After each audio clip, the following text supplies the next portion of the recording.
Educação à distância, mudando realidades.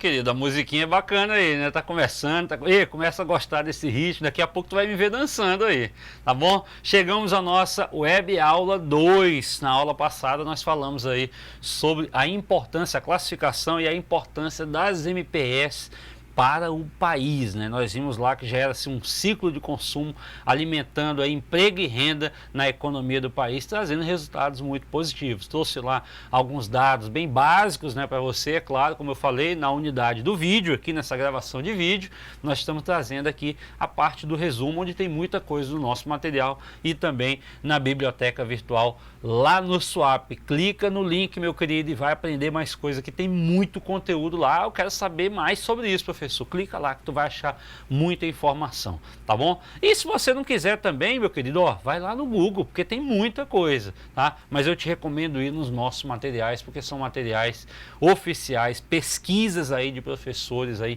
muito potentes aí no Brasil, tá? Pesquisadores aí que trazem resultados muito importantes para a nossa educação. Valorize a nossa educação, valorize o nosso ensino, porque eu tenho certeza que nós estamos levando, tá, a você resultados surpreendentes nesses últimos anos aí, principalmente nesse momento de pandemia, onde você está mais em casa, dá tempo de você estudar, dá tempo de você fazer outras coisas de uma forma bem mais tranquila. Ah, professor, mas eu tenho filho, eu tenho marido, eu tenho não sei mais o que, eu tenho esposa, eu tenho que fazer isso, tenho que fazer aquilo. Isso é normal, tá todo mundo desse jeito. Seja bem-vindo ao nosso mundo, você que está em casa no home office, tá ok? Vamos então para a web aula 2, vamos falar sobre a tipologia, ei queridão, tipologia das micro e pequenas empresas, tá bom? E aí nós vamos falar sobre a indústria, sobre o comércio e também sobre o serviço. Vamos direto ao assunto. Se você trabalha em uma empresa que revende produtos tais como lojas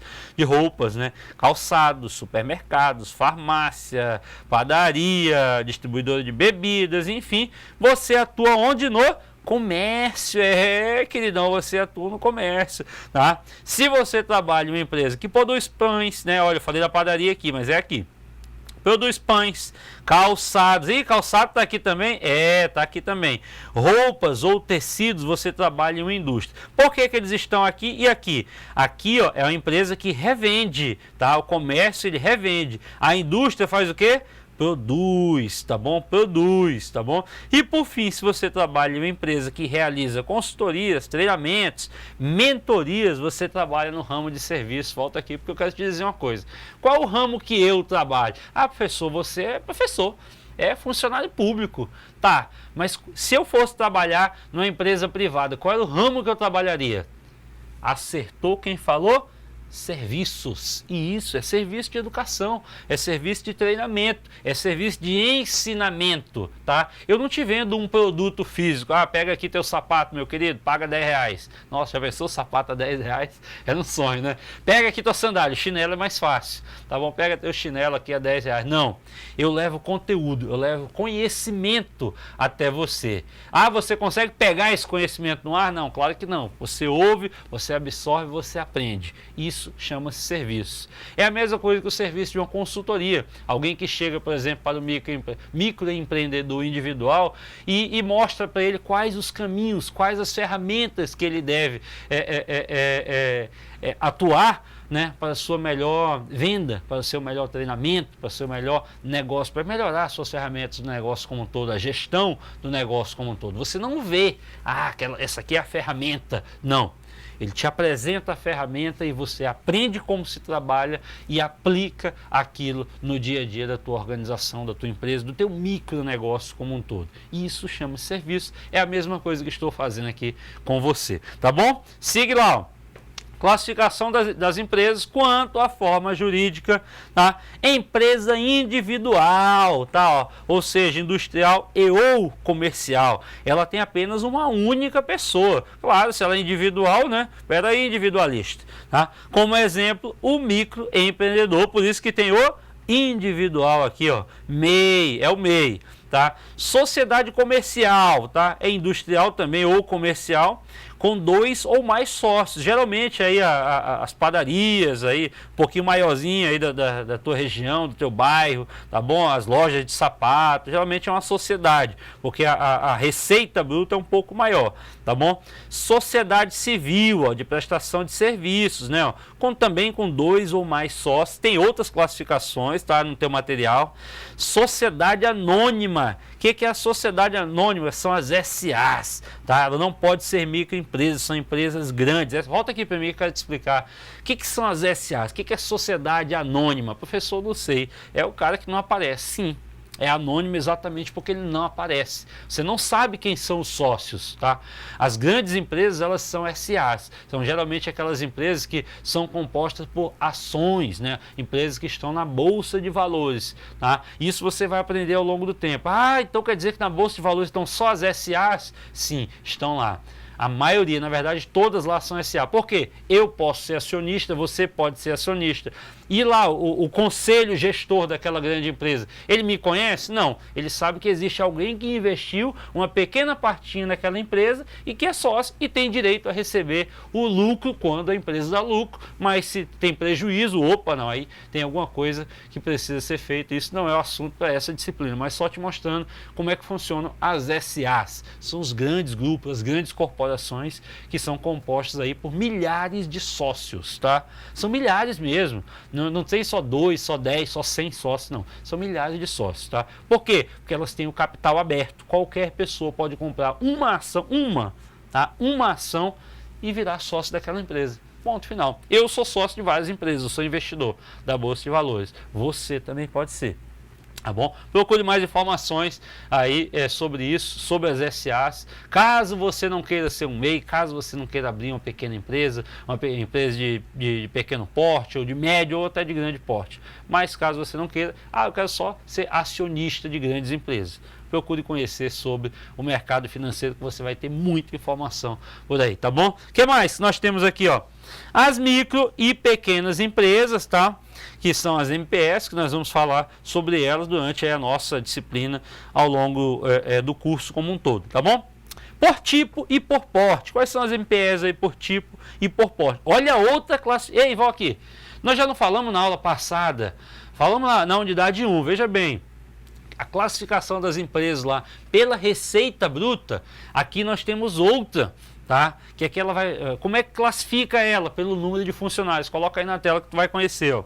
A microempresa, então, ó, no ramo de comércio e serviços, ela pode ser classificada tendo até 9 funcionários, tá bom? Se for da indústria, por exemplo, uma padaria é considerada indústria, tá, gente? Porque ela produz, ela pega uma matéria-prima e transforma num produto final, que é exatamente o pão. Ela pega lá o trigo, o fermento, o leite, os ovos, tudo mais, e transforma em pão. Nem sei se vai ovo no pão, acho que vai, né? Não lembro não. A empresa de pequeno porte, eu nem sei fazer pão. A empresa de pequeno porte, tá? De comércio e serviços, de 10 a 49 empregados, tá? E se for indústria, de 20 a 99. E grava esses números, Fica a dica, rapaz, grava isso daí. Empresa de médio porte, tá? Em relação ao número de empregados, 50 a 99 empregados, se for indústria, de 100 a 499. E se for empresa de grande porte, eu sempre trago aqui as de médio e grande para efeito de comparação. A de grande porte, acima de 99, tá? E se for a relação da indústria, acima de 499, tá? Vem aqui, antes de a gente falar sobre a indústria, eu quero te dizer. Por que a indústria tem que ter mais funcionários? Até porque lá se produz realmente, né? Lá se processa uma matéria-prima em produto semi-acabado, tá bom? Ou até em produto acabado mesmo, que vai servir de insumo para um outro produto, tá? Mas como assim um produto acabado? Por exemplo, o parafuso. O parafuso ele já é um produto acabado, não é verdade? Ele é feito lá de algum metal, tá? Seja o ferro, seja o aço, tá? Transforma-se a matéria-prima, o aço, por exemplo, em um parafuso, mas o parafuso por si só, ele serve para alguma coisa? Não. Se eu colocar um parafuso aqui, ele está só um parafuso aqui, não serve para nada. Mas ele é insumo, de repente, para parafusar este móvel, para parafusar este notebook, a câmera que você está vendo aí, enfim, os seus móveis aí e tudo mais. Então, às vezes, o beneficiamento do parafuso ele se dá dessa forma. Ele é por si só um produto acabado, é o parafuso pronto, mas ele é a matéria-prima que vai servir para um outro produto acabado. Que bacana, né? E aí você pensa, nossa, mas a indústria tem que ter mais por causa disso? Sim, porque a produção às vezes envolve vários processos, tá? Várias áreas específicas para poder entregar, nesse caso, no nosso exemplo, o parafuso. Volta para a tela de novo, querido.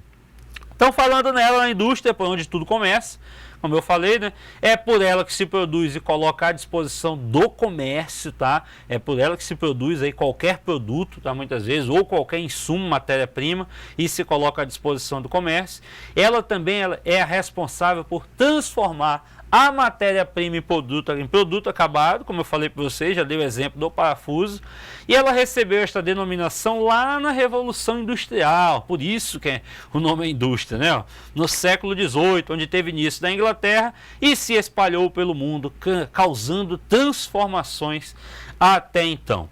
Em relação às MPEs, o estado de São Paulo é o estado com o maior número de pequenos negócios industriais no Brasil. Nós já vimos lá a quantidade, tá? O estado de São Paulo, Rio e Minas, né? Mas o estado de São Paulo é o que tem mais. Para se ter uma ideia, são 575.316 empresas que representam 26% das MPEs. Tá? Eles possuem ainda em média 5,3 empregados por empresa, ante a 2,4 na média de todos os setores, por isso que a quantidade da indústria é maior. A taxa de sobrevivência é de até 2 anos no mercado, né? Ou seja, 81,3%, que também é superior a dos demais setores. Então a indústria ela dura mais tempo no mercado, tá bom? Até porque ela fornece uma matéria-prima que é de interesse para alguém, tá bom? E uma taxa de crescimento médio anual no número de MPS superior à média também de todos os setores. E aí eu trouxe aqui o gráfico elaborado pelo Sebrae de São Paulo, tá? A partir de dados aí dos anos de 2006 e 2013, né? Com dados aí com número médio de empregados, né? Ó, dos serviços aqui, por exemplo, 1,8, tá? Comércio, 2,1 a indústria. Olha só a indústria como é sempre maior. É claro que quando a gente traz aqui, ó, na taxa anual de crescimento médio de MPS, nós temos os serviços com crescimento muito maior, e quando se trata em sobrevivência até 2 anos, nós temos ainda os serviços, porque o serviço é maior por quê? Olha só a indústria aqui, ó, 4%. Por que o serviço é maior? Vem aqui.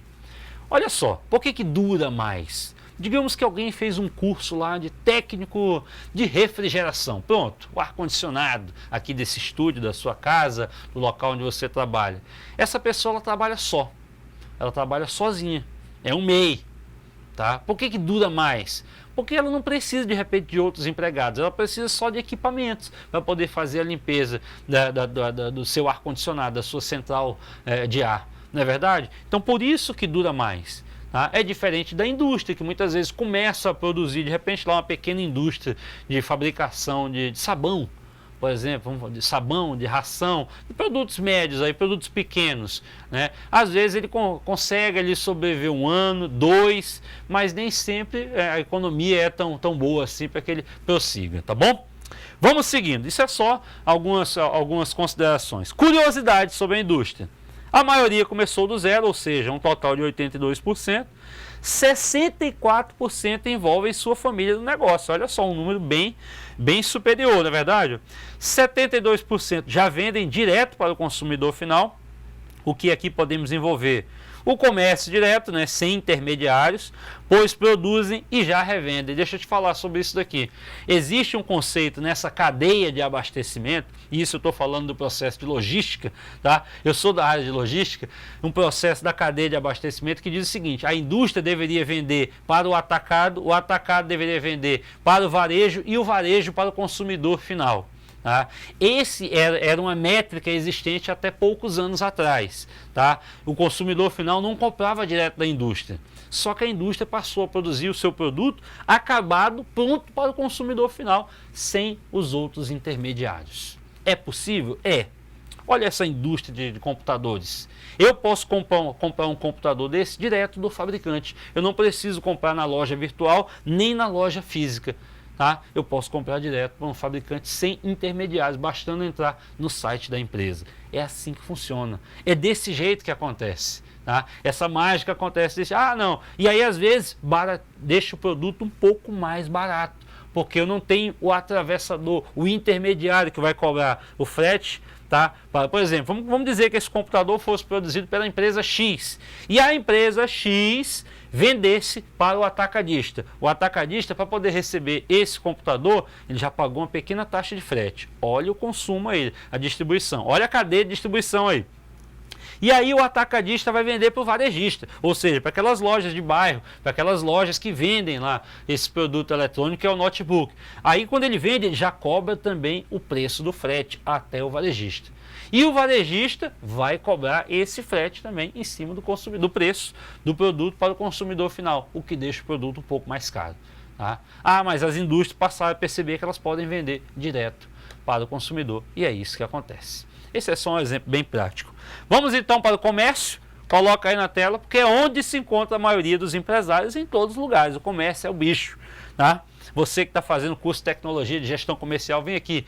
Essa área ela é impressionante. Pode vir aqui comigo. Essa área do comércio, ela é uma das melhores de se trabalhar. É aquele negócio que você está passando na rua, e aí, patrão, quer comprar uma bermuda aqui? Olha essa camisa aqui, patrão, leva hoje. É assim que funciona. É o comércio popular. É o comércio que realmente faz com que a economia do país gere uma renda muito grande e gere muito emprego. Vamos lá para o comércio. Eu estou lembrando aqui dos meus tempos de comerciante. Vamos lá. É onde se encontram a maioria dos empresários em todos os lugares. Em todo lugar, alguém vendendo algo para as pessoas. Todo lugar tem, gente. Estejam eles formalizados ou não, alimentam a economia de um país. Quais são os tipos de comércio, professor? O varejista, né, como eu falei para vocês aqui agora, é o comércio normal que vende direto ao consumidor final, direto para nós, direto para mim, para você, para seu pai, para sua mãe. Tá? O atacadista que vende tanto para o consumidor, tá, quanto para aqueles que têm pequenos negócios e os revendem ao consumidor final. Deixa eu te passar uma coisa aqui. O atacadista, tá, ele é aquele que vende também para o consumidor final. Hoje existem já muitos, até poucos anos atrás ele não vendia para o consumidor final, mas já passou a vender. Ele tem lá suas grandes prateleiras com grandes estoques, tá? No seu formato vertical, lá você já foi em vários, os atacadistas aí da vida. E ele também pode vender esse seu estoque para pequenos negócios, exatamente para os microempreendedores, que vão lá e compram um preço mais barato para poder revender para o consumidor final. Segue. Dados do comércio aí, até novembro de 2020, isso aqui é dado atualizado, hein? Alta de 2,8% na média móvel trimestral, tá? De 7,3% na comparação com setembro de 2019, tá? Então teve uma alta muito boa aí, e de 0,9% no acumulado de 12 meses, então quase 1%. Tá? Na comparação com agosto, já ó, alta em 5 das 8 atividades, tá? Relacionadas então a livros, jornais, revistas e artigos de papelaria. Eita, olha aí, ó, responsável 8,9%. Por que, professor, isso daqui? As pessoas agora estão mais em casa, né? Ó? Então elas passam a ler um pouco mais, livros, jornais, revistas, né? Artigos de papelaria como um todo. Estando em casa dá tempo de fazer isso. Outro setor aqui, ó, combustíveis e lubrificantes, teve um aumento aí de 3,1%. Por quê? Isso aqui muito se deve aos deliveries, né? Pode ser que se deva, aí, é lógico, eu não tenho certeza, mas pode ser que se deva aos deliveries, às entregas. As empresas passaram a trabalhar com muito mais entrega porque as pessoas estão dentro das suas casas, tá? Artigo farmacêutico, isso aqui nem precisa falar, né, gente? Médicos, ortopédicos e de perfumaria, né? Muitas pessoas ficaram doentes, né? Precisaram comprar remédios, precisaram utilizar serviços médicos como um todo, tá bom? Outro, equipamentos e matérias para escritório, também, ó, informática e comunicação, também teve um aumento aí, ó. As pessoas, estando mais em casa no seu home office, precisaram investir nesse ramo aqui de serviço, nesse ramo de produtos, quer dizer, e de serviços também, porque teve o serviço, para poder trabalhar de uma melhor forma. E por último, móveis e eletrodomésticos, claro. A pessoa precisou comprar um ventilador, um ar-condicionado, precisou comprar uma poltrona nova, na verdade um computador novo e tantas outras coisas. Então esses tiveram os maiores aumentos aí até novembro de 2020. Outros dados. As atividades que tiveram queda, ó, foram tecidos, vestuário e calçados, menos 2,4%. Para que você vai comprar roupa estando em casa? Tá? Para que você vai comprar sapato novo se está tudo fechado? Não saia de casa se não for necessário, tá bom? Outros artigos de uso pessoal doméstico, tá bom? Também teve queda aí de 0,6%.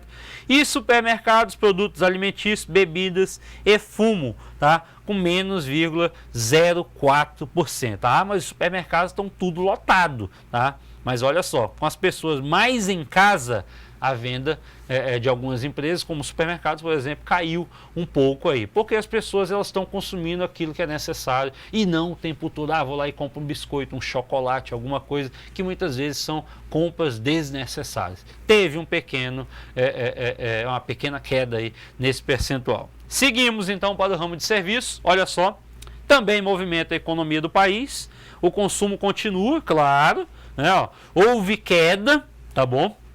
De 7,8% em 2020, devido à pandemia, como eu falei para vocês. E é claro, o microempreendedor individual atua bastante neste ramo. Volta aqui que eu quero te dizer exatamente isso. Por que os serviços eles caíram um pouco nesse ramo? Caíram simplesmente porque as pessoas, né, passaram, as empresas fechadas, por exemplo, as empresas fechadas, teve limpeza de ar-condicionado? Foi preciso? Não. As empresas fechadas, teve muito mais serviços necessários para essas empresas? Não, não teve. Com o comércio fechado, com a empresa fechada, o ramo também de serviços caiu um pouco, tendo atendido somente as pessoas que estão nas suas casas. E isso baixa um pouco aí esse percentual. Volta. Tá aí o volume de serviços, eu trouxe aqui, ó. Variação frente ao ano anterior, também dados, olha só como vem caindo em 2020, então caiu muito, tá? Menos 7,8%, tá? O volume de serviços aí mês a mês, olha só aqui, ó, março e abril, lá no início da pandemia, olha só aqui, ó, março e abril, olha só abril, gente, menos 11,8%, e aí vem recuperando um pouco em maio, e aí em junho deu aquela melhorada, né?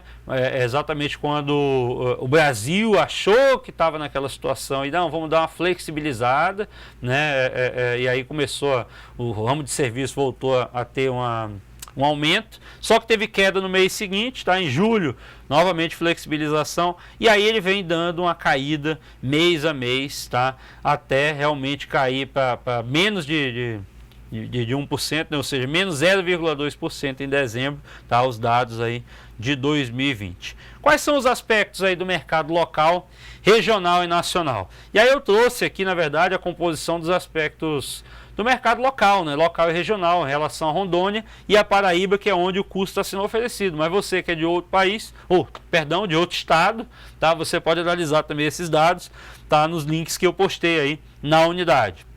Tá bom? Então nós temos aqui, ó, Rondônia é composta aí, ó, 30% administração pública, ou seja, funcionalismo público, 15% comércio, 29% de serviços, tá?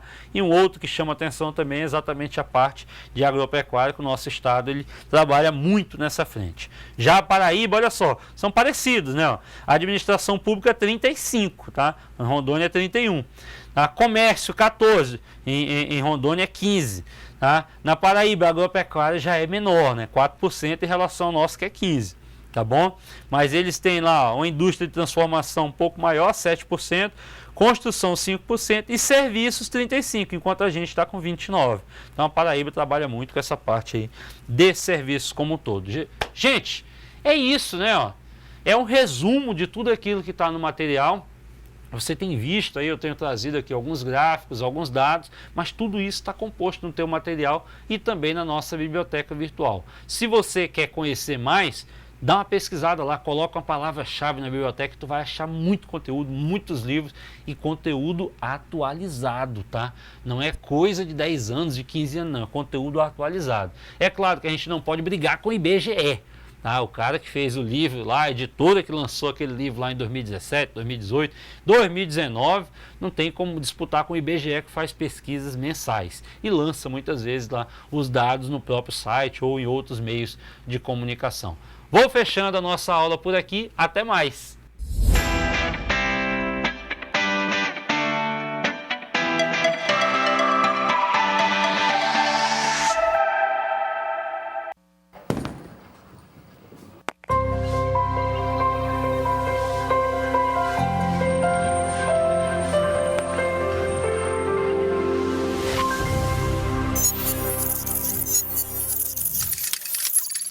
Educação à distância, mudando realidades.